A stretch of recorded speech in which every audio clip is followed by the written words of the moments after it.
Kabarnya dahsyat, ajaib, luar biasa. Nah adik-adik, sekarang kita kembali lagi dalam acara Minggu Ibadah Online kita. Iya, hari ini minggunya adalah Minggu Reminiscere. Tanggal berapa hari ini, Kak? Tanggal 28 Februari 2021. Iya, adik-adik yang ada di rumah, sebelum kita ibadah dipersiapkan hati dan pikirannya ya. Nah Kak, ya, sebelum kita ibadah juga adik-adik, kita berdoa yang dipimpin oleh Kak Derma. Nah adik-adik, ayo ambil sikap berdoa, tundukkan kepalanya, kita bersatu dalam doa. Tuhan Yesus yang baik, terima kasih buat pagi hari yang boleh Tuhan berikan pada kami dan adik-adik sekolah minggu. Sebentar Tuhan, kami akan memulai ibadah kami, berkati kami dimanapun kami semua berada. Biar ibadah kami menjadi sukacita juga kemuliaan bagi nama-Mu. Terpujilah nama-Mu Tuhan Yesus, kini dan selalu sepanjang segala masa. Amin. Nah adik-adik, sekarang kita akan memulai ibadah kita. Mari bernyanyi dari Kidung Jemaat nomor 332, judulnya Kekuatan Serta Penghiburan. Bangkit berdiri ya, semangat bernyanyinya.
Bernyanyi. Sekarang kita mau mendengarkan firman Tuhan yang dibawakan oleh Bang Sabang. Halo adik-adik. Nah, kita berjumpa kembali di ibadah online. Nah, saatnya sekarang kita mendengarkan firman Tuhan. Siapkan Alkitabnya ya. Sebelum mendengarkan firman Tuhan, mari kita berdoa. Lipat tangannya, tundukkan kepalanya dan tutup matanya. Kita berdoa ya. Terima kasih Tuhan Yesus untuk segala kasih karunia-Mu. Kami bisa melakukan ibadah walaupun melalui online sampai pada minggu ini. Sebentar kami akan mendengarkan firman-Mu. Biarlah Tuhan, Kau yang memberkati kami agar firman-Mu dapat bertumbuh dan berkembang dalam hati kami. Di dalam nama Tuhan Yesus Kristus kami berdoa. Amin. Nah, untuk firman Tuhan pada hari ini itu diambil dari Matius ya. Matius itu perjanjian baru. Dari Matius 26 ayat 36 sampai 46. Ayo buka. Matius 26 ayat 36 sampai 46.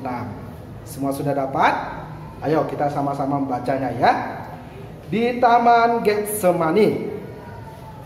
Maka sampailah Yesus bersama murid-muridnya ke suatu tempat yang bernama Getsemani. Lalu ia berkata kepada murid-muridnya, "Duduklah di sini sementara aku pergi ke sana untuk berdoa." Dan ia membawa Petrus dan kedua anak Zebedeus sertanya. Maka mulailah ia merasa sedih dan gentar. Lalu katanya kepada mereka, "Hatiku sangat sedih, seperti mau mati rasanya. Tinggallah di sini dan berjaga-jagalah dengan aku." Maka ia maju sedikit lalu sujud dan berdoa. Katanya, "Ya Bapakku, jikalau sekiranya mungkin, biarlah cawan ini lalu daripadaku. Tetapi janganlah seperti yang ku kehendaki, melainkan seperti yang Engkau kehendaki."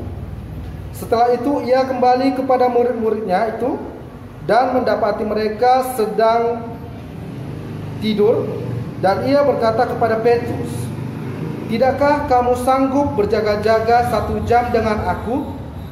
Berjaga-jagalah dan berdoalah, supaya kamu jangan jatuh ke dalam pencobaan. Roh memang penurut, tetapi daging lemah." Lalu ia pergi untuk kedua kalinya dan berdoa. Katanya, "Ya Bapakku, jikalau cawan ini tidak mungkin lalu, kecuali apabila aku meminumnya, jadilah kehendak-Mu." Dan ketika ia kembali pula, ia mendapati mereka sedang tidur, sebab mata mereka sudah berat.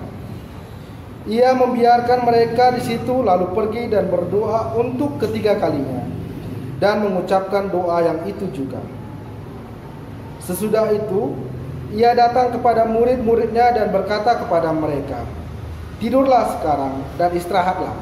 Lihat, saatnya sudah tiba bahwa Anak Manusia diserahkan ke tangan orang-orang berdosa." Ayo, ayat terakhir kita sama-sama mengucapkan ya. "Bangunlah, marilah kita pergi. Dia yang menyerahkan aku sudah dekat." Nah, hari ini kita sudah memasuki Minggu Reminiscere. Ya, minggu ini sama seperti minggu lalu dan akan seperti minggu-minggu yang akan datang. Kita dalam masa-masa perenungan, masa-masa menghayati kembali betapa besarnya pengorbanan Yesus, betapa besarnya penderitaan Yesus hingga dia rela mati di salib untuk menebus dosa-dosa kita. Nah, untuk khotbah hari ini mengisahkan tentang malam sebelum Yesus ditangkap dan diserahkan oleh muridnya sendiri. Siapa yo? Iya, muridnya Yudas Iskariot. Dia akan menyerahkan Yesus kepada tangan para ahli Taurat dan tangan-tangan orang-orang yang membenci Yesus. Nah, dalam ayat ini dikatakan bahwa Yesus pergi ke sebuah taman bersama murid-muridnya, yaitu Taman Getsemani. Taman itu sangat indah, banyak pepohonannya. Tetapi tidak seperti taman-taman di kota ini. Dia tamannya tanahnya berbukit-bukit, ya, nggak seperti taman di kota Medan ini rata seperti itu. Nah, dia membawa siapa? Iya, dia membawa muridnya Petrus, Yohanes dan Yakobus. Kenapa Bang Tuhan Yesus berdoa pada malam hari itu? Kenapa dia ke Taman Getsemani?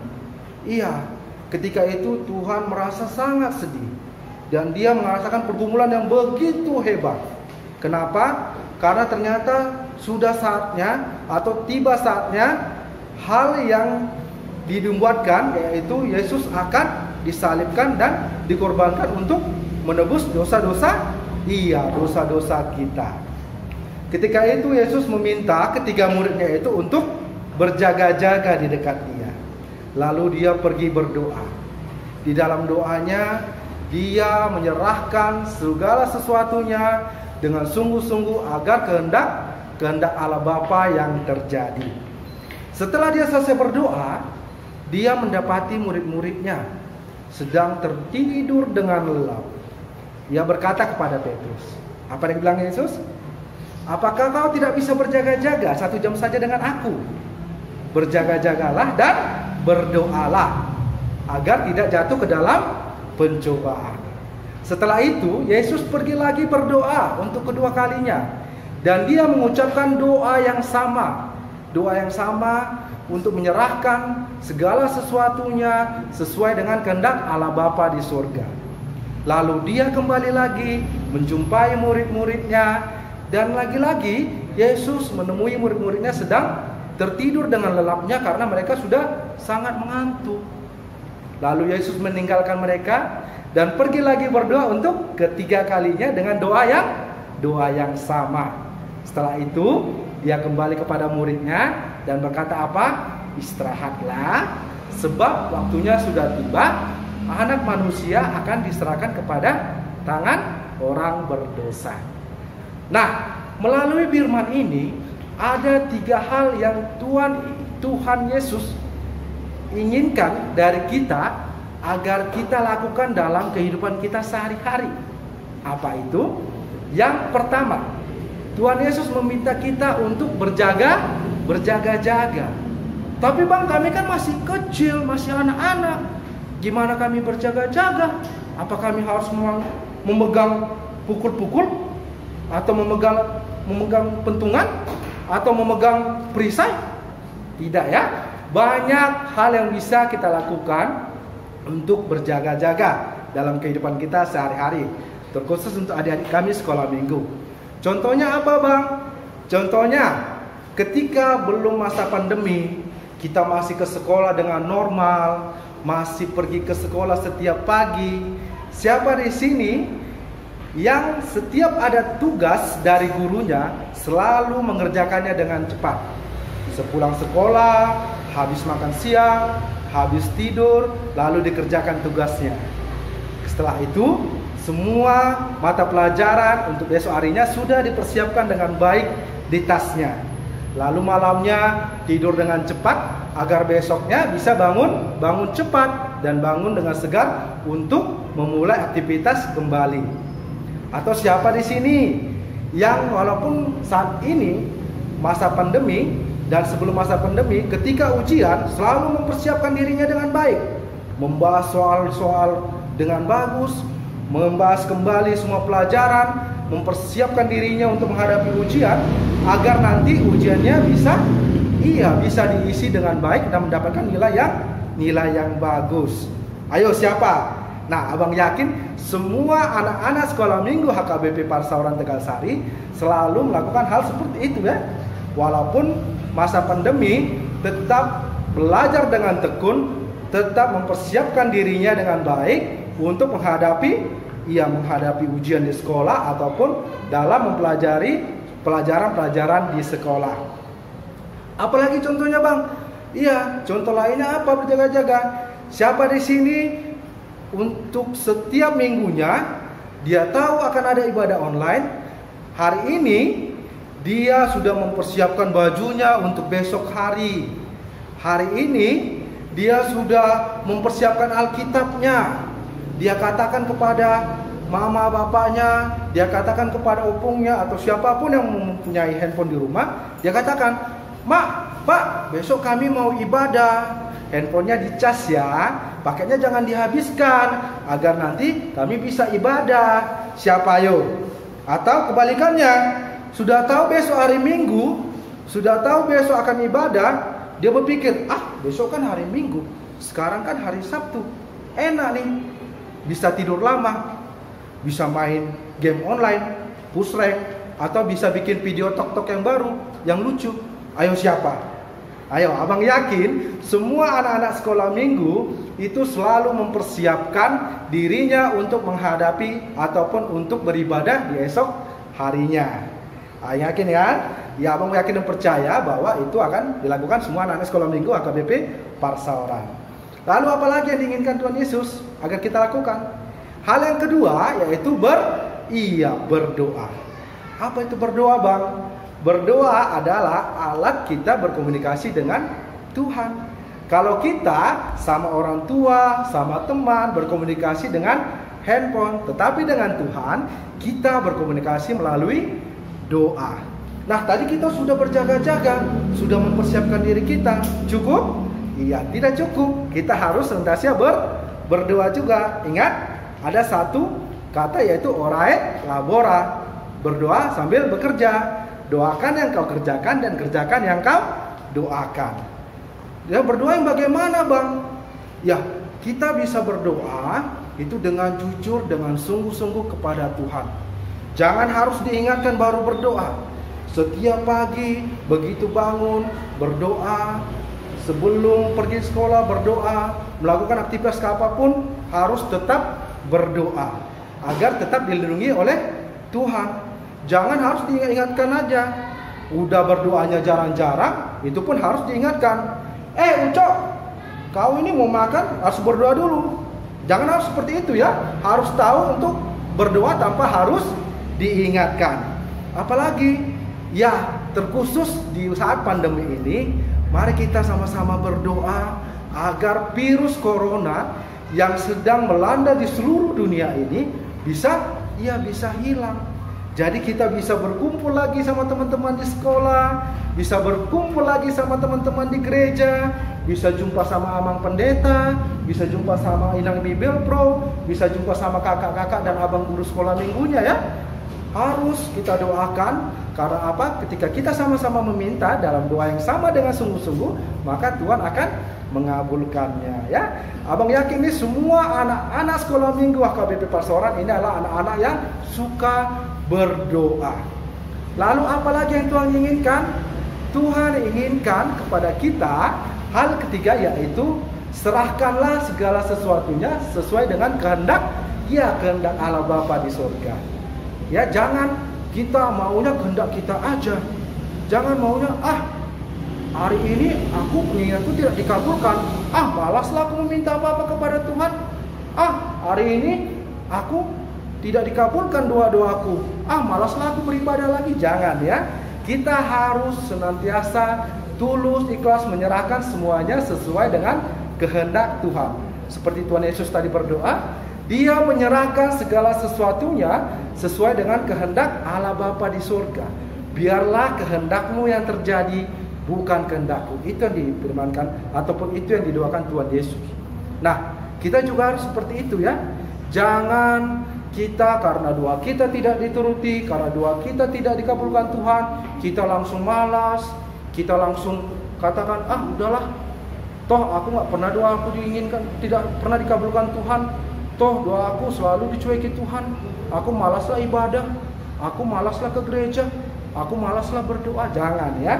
Kita harus senantiasa tulus dan ikhlas, serahkan segala sesuatunya kepada Tuhan.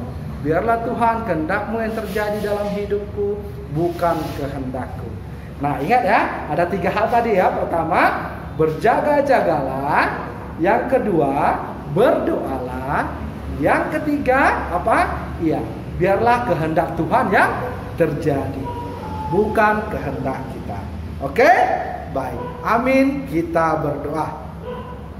Terima kasih Bapa, kami tadi baru mendengarkan firman-Mu yang mengajarkan kami agar senantiasa berjaga-jaga, berdoa, dan membiarkan atau merelakan sesuai semua kehendak-Mu ya Bapa. Biarlah firman-Mu yang kami dengarkan bisa kami lakukan, bertumbuh dan berkembang dalam kehidupan kami sehari-hari. Berkati orang tua dari adik-adik kami agar bisa tetap menyekolahkan adik-adik kami hingga nanti mencapai cita-cita yang mereka inginkan. Di dalam nama Tuhan Yesus Kristus kami berdoa dan bersyukur. Amin. Nah, tadi kan kita sudah mendengarkan firman Tuhan ya kan Kak? Iya. Jangan lupa firman Tuhan yang udah disampaikan abang sekolah minggunya dilaksanakan di dalam kehidupannya sehari-hari, ya kan Kak? Iya. Selanjutnya kita ngapain Kak? Nah, sekarang kita bernyanyi lagi. Ayo bangkit berdiri semuanya. Kita bernyanyi. Judulnya Dang Alani Hagoki.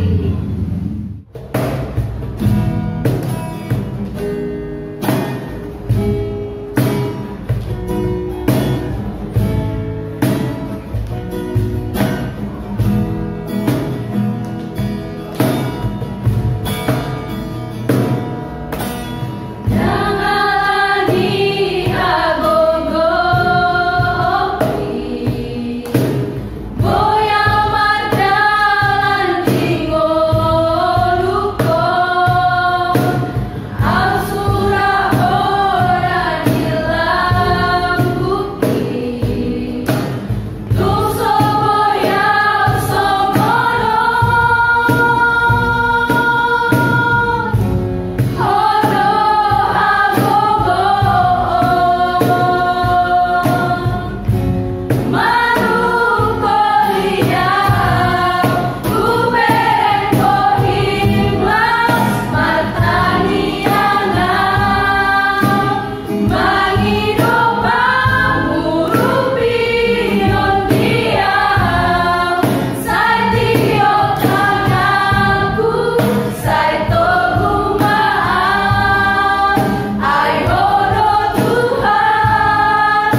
sebelum kita akhiri ibadahnya, ini abang-abang dan kakak guru sekolah minggunya punya tugas untuk adik-adik sekolah minggu.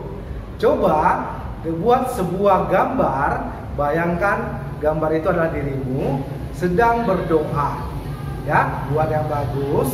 Lalu di bawah gambar itu nanti tuliskan apa isi doa adik-adik sekolah minggu ketika ataupun selama masa pandemi COVID-19 ini.